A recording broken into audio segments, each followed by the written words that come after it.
जय हिंद जवान भाइयों। मैं नायक हरपाल सिंह, जनरल सैकटरी साबका सैनिक संघर्ष कमेटी पंजाब, हरियाणा, दिल्ली, उत्तर प्रदेश, मध्य प्रदेश। जवान भाइयों, मैं आज आपको बताना चाहता हूं कि जो जवानों के साथ जहां जहां पे गलत हुआ है और जो जवानों की जो मांगे हैं जो जायज़ हैं, उनको मनवाने के लिए सरकार के ऊपर दबाव बनाने के लिए, अपनी मांगे केंद्र सरकार के आगे रखने के लिए हमने काफ़ी यूनियनों के साथ, काफ़ी जो हमारी अलग अलग जगह पे कमेटी बन रखी हैं पूर्व सैनिकों की, उनके साथ मिलकर के हमने 14 नवंबर 2022 दिन सोमवार, समय सुबह 8 बजे, स्थान जंतर मंतर दिल्ली में जो है वो वहाँ पे रोष प्रदर्शन और धरना प्रदर्शन करने का प्रोग्राम बनाया है। हमने पहले भी जो है दिल्ली में दर्जनों प्रदर्शन किए हैं और उन प्रदर्शनों की वजह से केंद्र सरकार के ऊपर दबाव बना और हमारी मांगे ऊपर लेवल तक उठी हैं। लेकिन कोरोना के बाद जब से कोरोना चला है तो हम अपने जवानों की मांगों को जो है वो नहीं उठा पाए, जहाँ उसके लिए कोई प्रदर्शन, जहाँ कोई प्रोग्राम नहीं कर पाए। इसलिए अभी कोरोना वगैरह कुछ नहीं है, तो अभी जो उसके लिए हमने जंतर मंतर दिल्ली में 14 नवंबर को दिन सोमवार को जो है वहाँ पे प्रदर्शन रखा है, जहाँ पे हम सुबह 8 बजे पहुँच जाएंगे। तो भाइयों, मैं आप सभी से निवेदन करना चाहूँगा कि आप सभी वहाँ पे उपस्थित हों। वहाँ पे आपका स्वागत है, चाहे आपकी कोई जवानों की यूनियन है, चाहे आप पर्सनली आना चाहते हैं तो वेलकम। हम आपको अपील करते हैं कि आप ज़रूर आइए। हक लेने हैं, अगर आपको कुछ लेना है तो आपको वो चीज़ मांगनी पड़ेगी। हमारे यहाँ पे इंडिया में कहते हैं कि अगर बच्चा माँ से दूध मांगने के लिए रोएगा नहीं तो माँ भी दूध नहीं पिलाती उसको। माँ भी बच्चे को दूध तभी देती है जब बच्चा रोता है, तो उसको पता चलता है कि ये भूखा है। आप सभी को वहाँ पे आना है। आप वहाँ पे आएंगे दिल्ली में जंतर मंतर पर और हम इकट्ठे होंगे, तो वहाँ केंद्र सरकार को भी पता चलेगा कि जवानों की बहुत सारी मुश्किलें, जवानों के साथ जो है गलत हुआ है, बेइंसाफ़ी हुई है, चाहे वो मिलिट्री सर्विस पे है, चाहे डिसेबिलिटी सर्विस पे है, चाहे सर्विस पे है, चाहे विधवा पे है, विधवा की पेंशन है, चाहे वो बटमैन सिस्टम है, चाहे मिलिट्री सर्विस पे है। तो हर एक जगह पे जवानों के साथ भेदभाव हुआ है। उस भेदभाव को ख़त्म कराने के लिए संघर्ष करना पड़ेगा और उस संघर्ष को करने के लिए आपको वहाँ पे आना पड़ेगा। ज़्यादा से ज़्यादा एक साल में 2 प्रोग्राम होते हैं जवानों के लिए, तो आप सभी को उसमें आना चाहिए।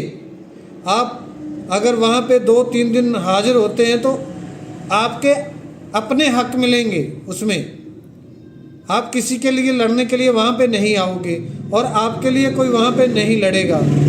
तो जहाँ पे बहुत सारे जो जवान हैं जो बीच में शायद अपनी गुलाम मानसिकता रखते हैं, जो आज भी गुलामी से बाहर नहीं निकल पाए, तो वो वॉइस मैसेज जहाँ लिख कर के कुछ मैसेज डालते हैं कि अफसोस के बिना कुछ नहीं होगा।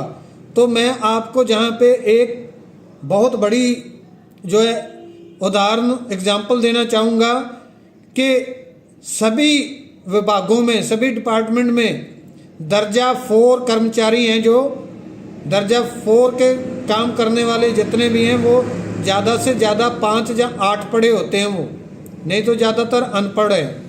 दर्जा 4 मुलाजिम।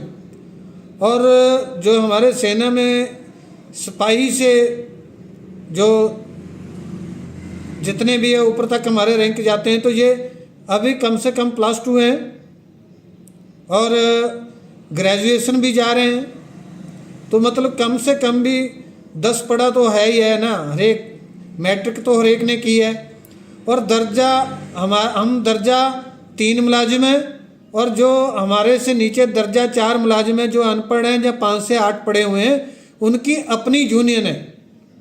वो अपनी मांगें लेकर के जाते हैं केंद्र सरकार के पास या राज्य सरकारों के पास, और वो अपनी मांगें मनवाते हैं, और वो अपने अफसर्स को साथ नहीं लेते, क्योंकि दर्जा 4 मुलाजिमों का अपना खुद का यूनियन, उनकी अपनी खुद की फेडरेशन वगैरह उन्होंने बना रखी हैं, और वो खुद बात करते हैं, क्योंकि जिसकी मुश्किल है उसको पता है।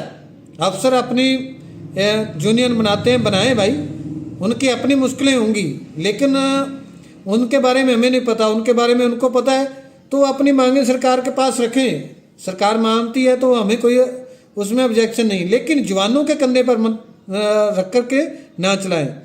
तो मैं बात कर रहा था दर्जा 4 मुलाजिम, अभी तक उनका रिकॉर्ड देखोगे तो 100 में से 90 मांगें उनकी मानी गई हैं दर्जा 4 मुलाजिम की, और उनकी जो 5 से 8 जहाँ अनपढ़ हैं, 5 से 8 पढ़े हैं जहाँ अनपढ़ हैं, और उन्होंने अपना सरकारों के आगे मांगे रखी, बात की, और उनकी मांगे मानी गई। और हमारे कुछ श्रीमान जी जिनकी गुलामी की मानसिकता है, वो बोल रहे हैं कि अफसर्स के बिना कुछ नहीं हो सकता, वहाँ पे बात कौन करेगा भाई। पता नहीं इनको कौन सी बात करनी है, यहाँ शर्म आती है वहाँ पे बात करने में। यहाँ पे तो बहुत बड़े बड़े लेक्चर देते हैं, तो शायद केंद्र सरकार से जहाँ सरकारों के पास जाते हुए इनको शर्म आती होगी, वहाँ पे बात करने के लिए जो काबिल नहीं है, जहाँ बात कर नहीं पाते होंगे। लेकिन बात तो सिर्फ गुलामी की मानसिकता की है। तो अभी मैं जो है ज़्यादा समय नहीं लूँगा, मैं ये सभी जवानों से और जवानों की जितनी भी जवानों के नाम से यूनियन बनी हुई है सभी को निवेदन करूँगा कि आप 14 नवंबर के जो प्रोग्राम है उसमें ज़रूर शामिल होइए। ये किसी एक यूनियन का, जहाँ किसी 1, 2, 10 आदमी का प्रोग्राम नहीं है, ये सब आपके अपने जवानों के हकों के लिए ये प्रोग्राम है। रोष प्रदर्शन है, धरना प्रदर्शन है, वहाँ पे हम सब जो जितनी भी यूनियन आएंगी, जितने जवान आएंगे, सभी से मिलकर के आगे का डिसीजन लेंगे कि 14 नवंबर से आगे इसको कैसे बढ़ाया जाए और कितना बढ़ाया जाए। हमारा काम है केंद्र सरकार तक मांगे पहुंचाना और केंद्र सरकार के ऊपर दबाव बनाना।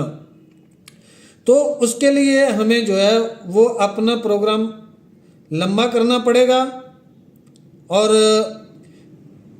जो है गिनती के हिसाब से सरकार के ऊपर दबाव बनाना पड़ेगा। तो इसलिए वहाँ पे जो है जाकर के वहीं पे सभी से मशवरा किया जाएगा, सभी से सजेशन लेकर के फिर उसके बाद आगे बढ़ाया जाएगा। जितनी भी यूनियन आती हैं सभी का वेलकम है, हम किसी का ऑब्जेक्शन नहीं कर रहे, हम सभी को ये बोल रहे हैं आप अपनी यूनियन का जो झंडा होता है, फ्लैग होता है, वो लेके आइए। अपनी यूनियन के नाम से आप अपने फ्लैक्स बोर्ड लेके आइए। अगर आपके वहाँ पे आदमी बैठते हैं तो आप वहाँ पे उनको लगाइए। हमें किसी के ऊपर कोई ऑब्जेक्शन नहीं है, ना किसी यूनियन के ऊपर है, ना किसी के पर्सनल है। हाँ, लेकिन वहाँ पे हम किसी अफसर को आने की इजाज़त नहीं देंगे, और कृपया वो वहाँ पे आने की कोशिश भी नहीं करें। और अगर कोई वहाँ पे अफसर का जो है गुलामी वाली मानसिकता वाला जवान आकर के वहाँ पे अफसर्स का फेवर लेना चाहता है तो कृपया वो नहीं आए।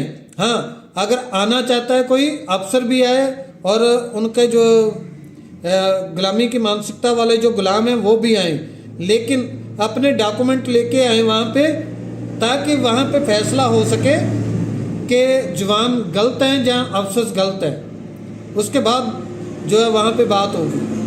तो जिसने आना है वहाँ पे प्रॉपरली ढंग से, अगर कोई अफसर भी आना चाहे तो हम बात करने के लिए तैयार हैं, लेकिन हर एक प्रूफ जो हम सरकारी रखेंगे कि कैसे अफसर ने हमारे साथ धोखा किया है।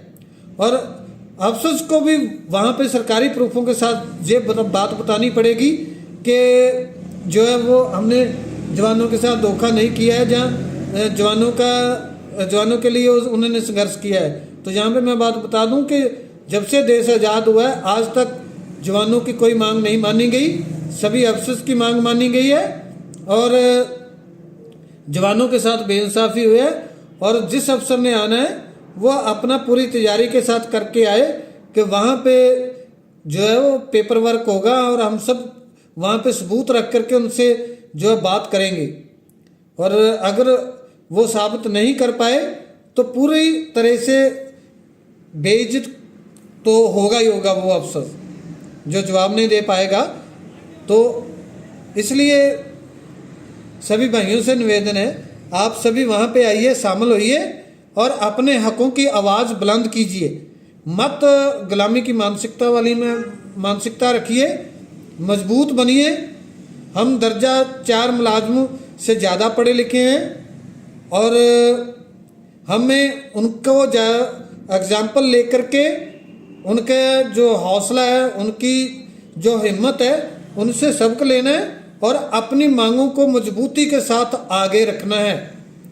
तो फिर से निवेदन करूंगा, तारीख 14 नवंबर 2022, दिन सोमवार, समय सुबह 8 बजे, स्थान जंतर मंतर दिल्ली। वहाँ पे हाथ जोड़ के निवेदन है, सभी आइए, सभी भाग लीजिए और अपना जवानों के संघर्ष को मजबूत कीजिए। धन्यवाद। जय हिंद।